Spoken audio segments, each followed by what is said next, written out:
song that you just released, it says you heard somebody put money on your head.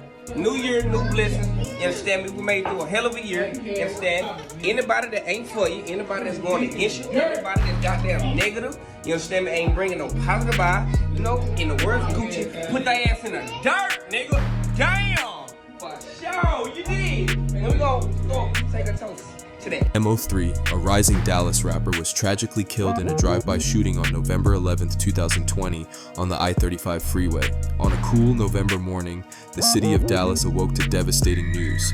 MO3, one of its brightest young rap talents, had been murdered in a brazen drive-by shooting. The killing didn't happen in a dark alley or a distant neighborhood.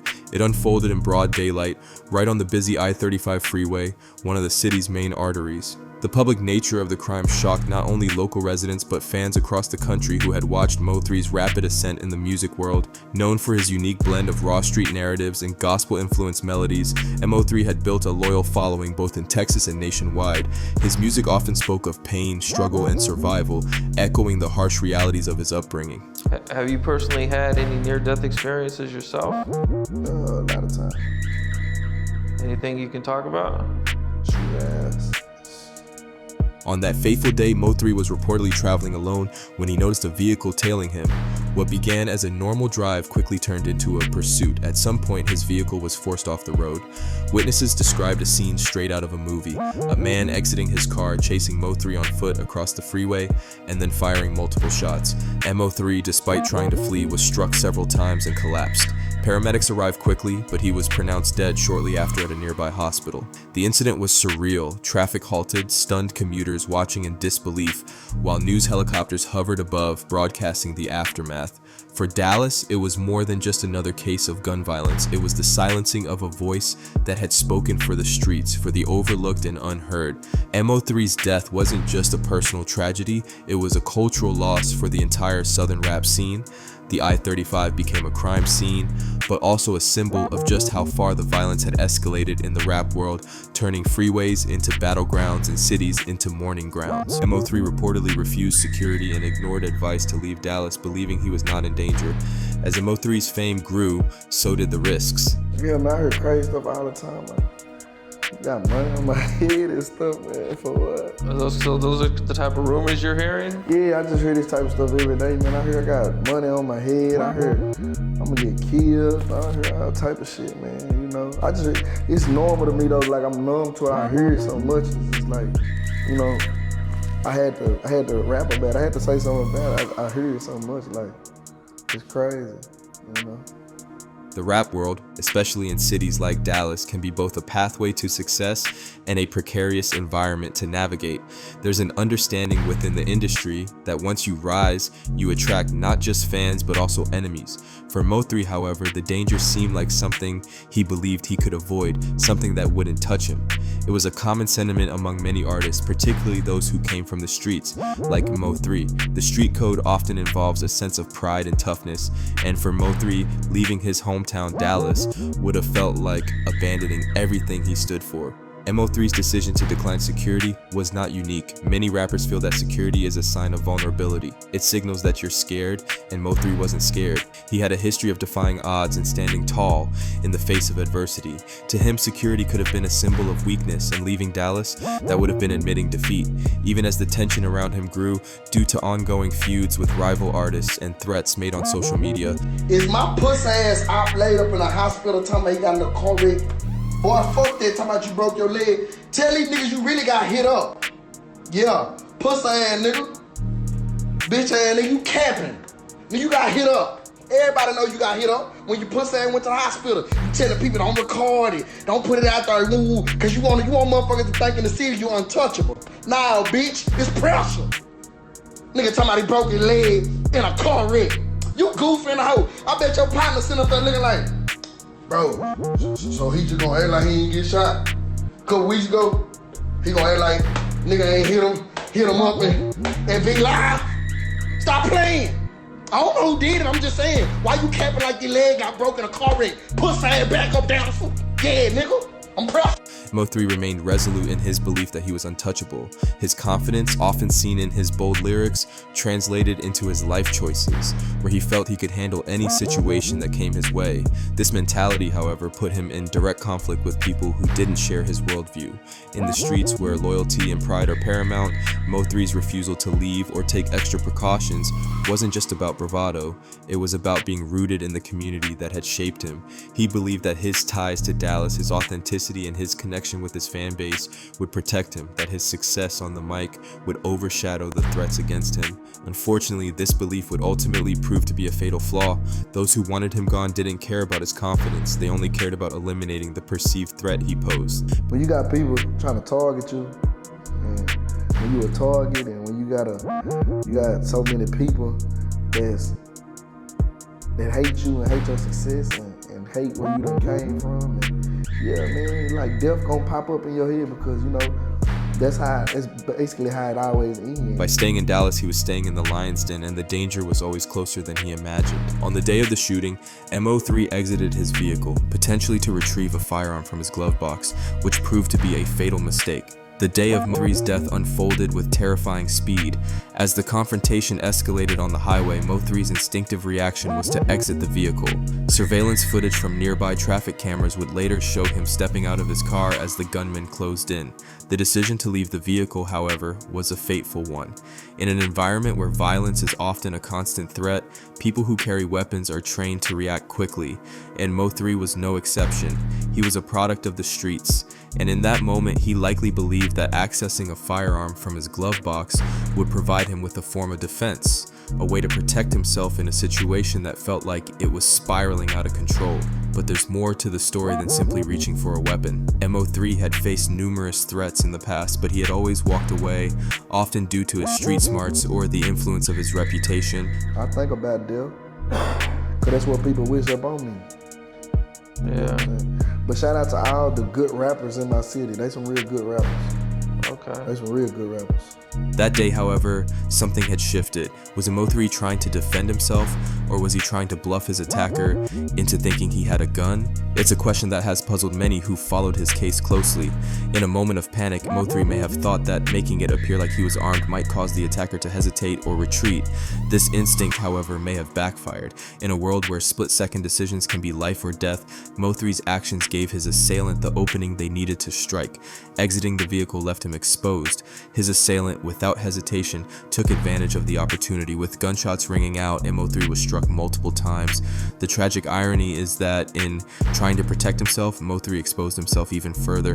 In the world of street violence, hesitation can cost everything, and in this instance, Mo3's quick decision would prove to be his last. Had he stayed inside his car or made a different move, the outcome might have been entirely different. But as it happened, his vulnerability on the freeway was his undoing. There are theories that Mo3 may have been trying to make his attackers think he had a gun rather than actually retrieving one. As the investigation into Mo3's death continued, theories about his final moments began to surface. One of the most prominent theories suggested that Mo3 wasn't trying to grab a firearm at all, but rather he was attempting to deceive his attackers into believing he had one. In the high-stakes world of street warfare, bluffing can often be just as effective as having the real thing. Mo3, known for his street savvy, may have been hoping that by acting as though he was reaching for a weapon, he could force his assailants to hesitate, giving him a chance to escape or at least survive the situation. This tactic of creating the illusion of danger is not uncommon in confrontational situations. By making the attacker believe that they are facing a well-armed opponent, you might get them to second-guess their actions. It's a psychological move, a game of bluffing in a deadly, high-risk environment. However, if that was Mo3's intention, it was ultimately unsuccessful. His attackers didn't hesitate, they saw an opportunity and acted swiftly, closing the distance between themselves and their target in a flash. The fact that Mo3 was found without a weapon on his person after the shooting only fueled the speculation that his intent was never to pull a gun, but to give the impression of being armed. But this attempt to outsmart his attackers may have led to tragic consequences. consequences. What he hoped would be a distraction, a temporary advantage, became a fatal mistake. It's important to note that theories like this add layers of complexity to an already tragic event. MO3 wasn't just a victim of random violence. His death was the result of a violent world that constantly tested his survival instincts, forcing him into decisions that may have seemed logical at the time, but in hindsight were disastrous. MO3 had a history of criminal activity, including robberies and gun possession, and had served time in correctional facilities. Before MO3 became a household name in rap, his life had already been marked by a series of struggles and hardships. So when the times you were shot at, man, you didn't have a chance to get out of the way. Did you see him coming? A lot of times I don't see him coming. I don't never see him coming, really. And then when you do see him coming, it'll be like too late. You know what I'm saying? It'll be altercations where you just right there and the nigga just up off the hip and all right there. Raised in the tough neighborhoods of Dallas, he was exposed to crime and violence at an early age. His story wasn't just one of musical triumph, it was also one of survival in an environment where street life often dictated your options. Is death something that you think about a lot? I don't think about death, but you know, I think about death. MO3's past was fraught with criminal activity, including multiple arrests for offenses ranging from robberies to gun possession. He was no stranger to the inside of a correctional facility, having served time for various charges over the years. However, the time he spent in jail was not wasted. While incarcerated, MO3 began to find his voice in music, using his experiences behind bars as inspiration for his songs. He emerged from prison with a sharpened sense of purpose, determined to make it in the music world. His lyrics reflected the harsh realities of his past, but they also served as a message of resilience. Tracks like The Real Me and Broken offered a glimpse into Mo3's journey through the system, showing the vulnerability and pain he felt, but also his determination to rise above his circumstances. Despite his success, MO3 was never far removed from his past. Even as his music career took off, he remained closely connected to the streets, and that connection would eventually have dire consequences. His history of criminal activity followed him, casting a shadow over his career. The streets never fully let go of him, and he never fully distanced himself from the life he had once lived. In many ways, his criminal past was both a driving force in his music and a constant reminder of the dangers that lurked outside his newfound fame. How many shootouts have you been in? Too many. Too many? Like the last one was it. That Fort Worth club shoot, that was it. Have you ever been hit by a bullet? No. You said knock on some wood. Yeah, we ain't bragging, shit, we blessed. Yeah, no, I ain't never been hit up, man. I always made it out. It wasn't just the law that had a claim on Mo3, it was the street culture he had grown up in, which often demanded loyalty, respect, and in some cases, retribution. As his career began to reach new heights, Mo3 was still viewed by many as a product of his environment. And while his music connected with fans on a deeply emotional level, it also served as a reminder of the dangerous world he was entrenched in. His ties to the streets, combined with his rise in the rap world, created a volatile mix, one that would ultimately contribute to the tragic events that would unfold on November 11th, 2020. Mo3 had ongoing beef with other Dallas rappers, including Yella Beezy, which escalated into violence. As Mo3's star rose, so did the tension in the Dallas rap scene. What started as friendly competition among local artists soon spiraled into a full-blown rivalry. One of Mo3's most well-known beefs was with fellow Dallas rapper Yella Beezy, whose rise to fame also brought with it a fair share of controversy. The two had exchanged words online and in their music, each releasing diss tracks that escalated their animosity. I heard him holler with her. So from the beginning, whatchamacallit's manager, I don't say the rapper's name.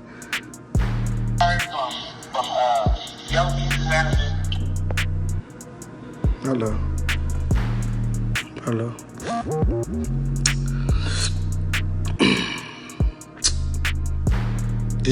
Did y'all get that? Did y'all get that loud and clear? Did y'all get that loud and clear? Apologize to me. Again, I'm asking the question. Why would I show up to a show to go to jail when I have a show I have to get on the airplane? Did you hear them say that? They ain't lying. I got to show my confirmation?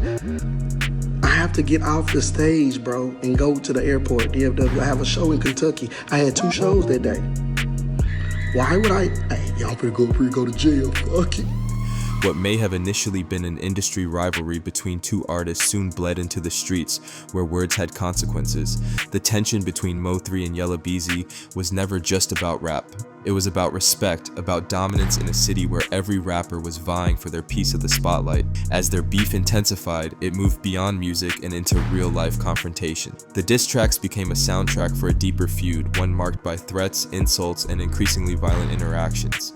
Both men were familiar with the streets, and as their rivalry deepened, it seemed inevitable that things would escalate.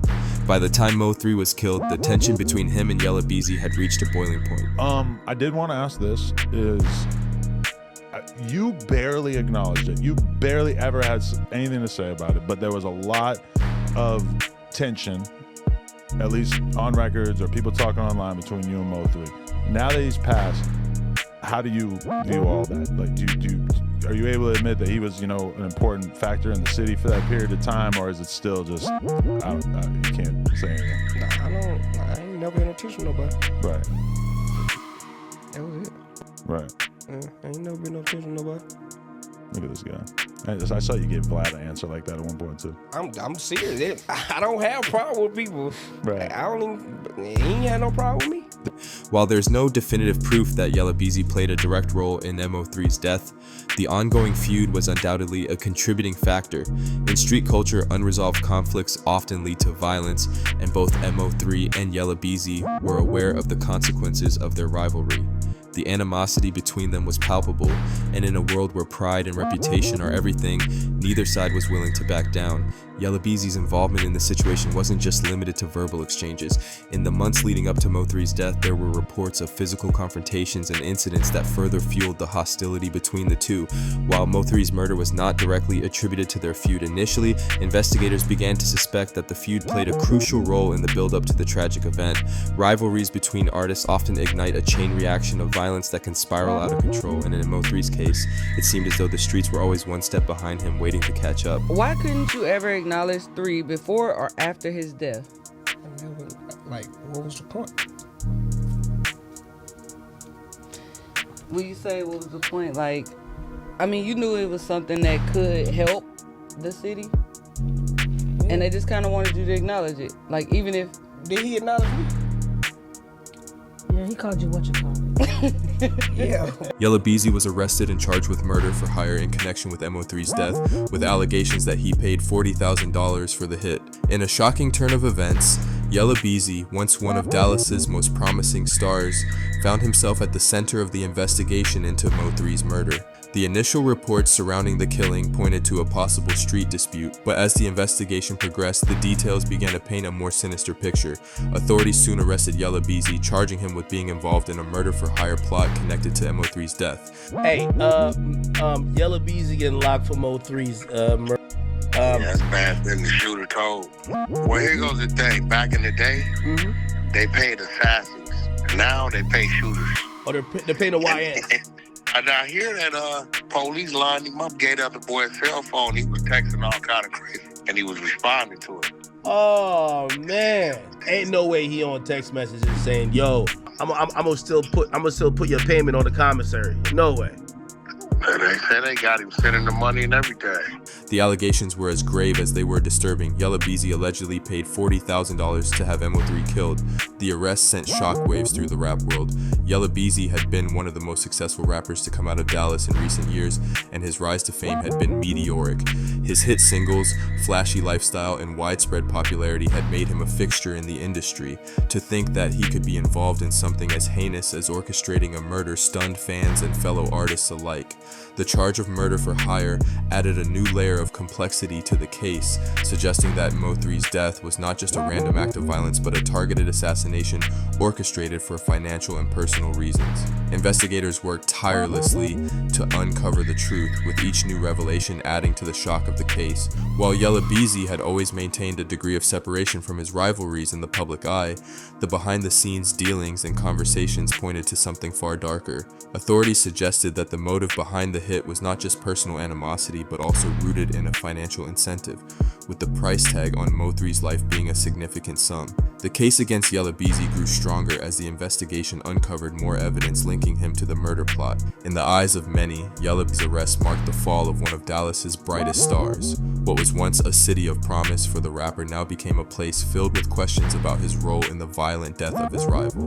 The public was left to grapple with the idea that someone so successful could be so deeply involved in something so tragic.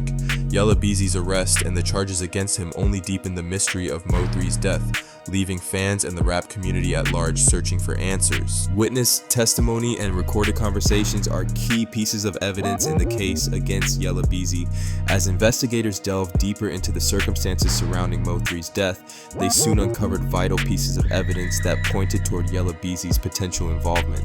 One of the most crucial forms of evidence came from witness testimony, individuals who had witnessed the shooting or had knowledge of the events leading up to it. In a case like this, eyewitness accounts are often essential to piecing together the timeline and the sequence of actions that led to the crime.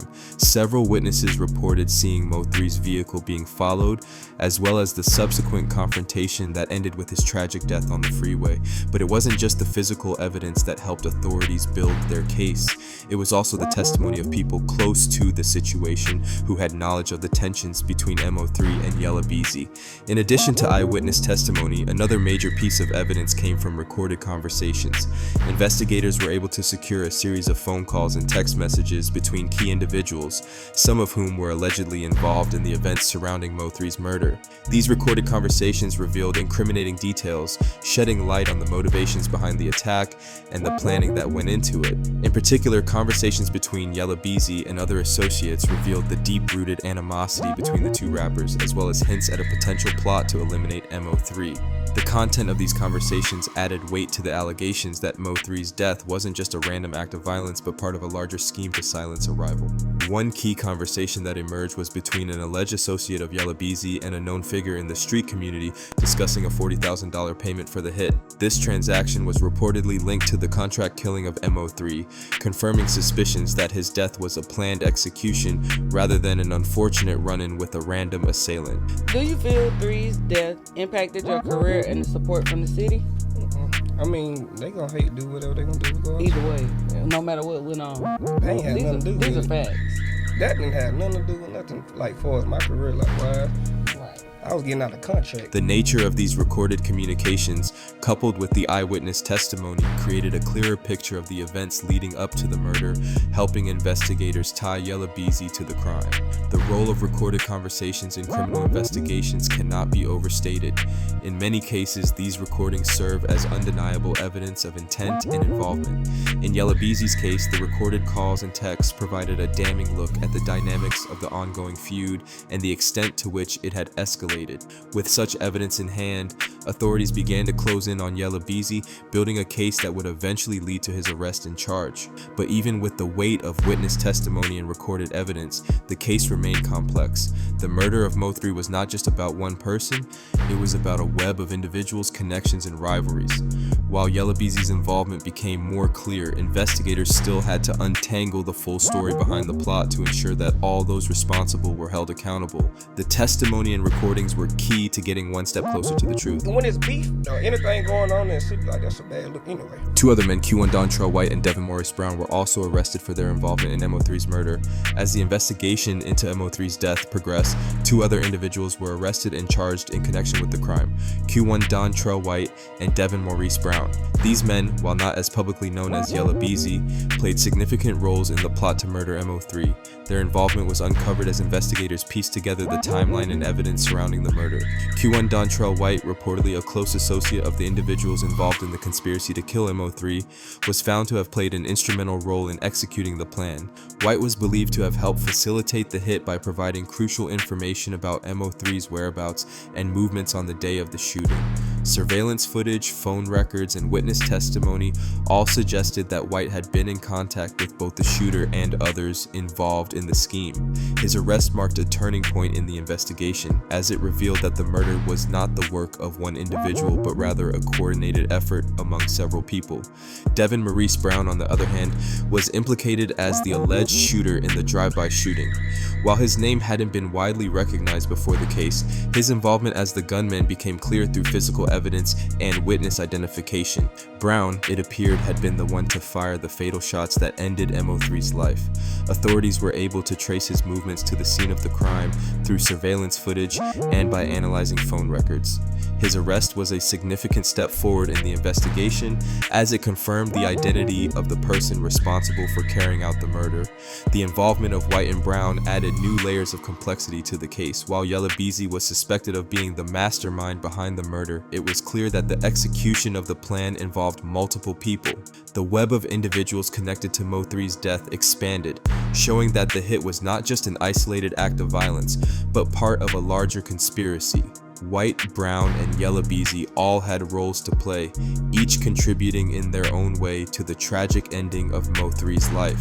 The arrest of these two men further solidified the idea that Mo3's death was the culmination of a long-standing feud fueled by animosity, jealousy, and a desire for revenge. When people just do too much whole ass shit, I just don't fuck with it. It's like I can't. And then it's just certain niggas I just don't vibe with. Right. It was a reminder of how the streets, once entered, never truly let go, even for those who managed to escape its grasp for a time. For Mo3, it was a fatal reminder of the dangers that lingered in the shadows of his success. How young were you when you first got shot at?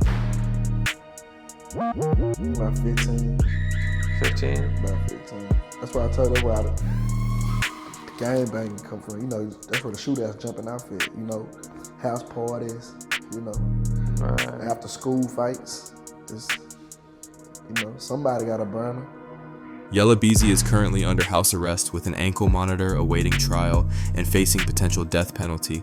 As of now, Yella Beezy's life has been drastically altered. The once promising career of the Dallas rapper now hangs in the balance as he faces serious charges related to the murder of Mo3. After being arrested, Yella Beezy was placed under house arrest wearing an ankle monitor as a condition of his release. The decision to allow him to remain at home rather than in jail raised eyebrows, but his legal team argued that he should be considered for bond until the trial. However, the gravity of the charges against him, murder for hire, meant that he would face significant legal battles ahead. Yella Beezy is now awaiting trial, where he will stand accused of orchestrating the hit on Mo3, paying $40,000 for the killing. If convicted, the rapper faces a range of potential penalties, including the death penalty. The case has attracted widespread attention not just in Dallas but across the nation, as it shines a light on the deadly consequences of rap beefs and street conflicts. Yella Beezy's trial will be one of the most closely watched in the region, as it represents the intersection of fame, violence, and the law in the rap world. As he remains under house arrest, Yella Beezy's life is a stark contrast to the flashy, high-profile lifestyle he once led. His once bustling career now seems distant, overshadowed by the weight of the charges against him. The man who once stood on stages in front of thousands performing hit after hit now faces the very real possibility of spending the rest of his life behind bars, or worse. The future of Yella Beezy is uncertain. The trial, which is expected to bring further revelations about the murder of Mo3, will ultimately determine his fate. For now, though, he remains confined to his home, unable to leave, his every move tracked by the ankle monitor that serves as a reminder of the charges hanging over him. The question remains, will he be able to escape the life that he, in many ways, helped create through his involvement in the feud that led to Mo3's death, or will his story end as another tragic tale of a rising star consumed by the very violence that he once rapped about?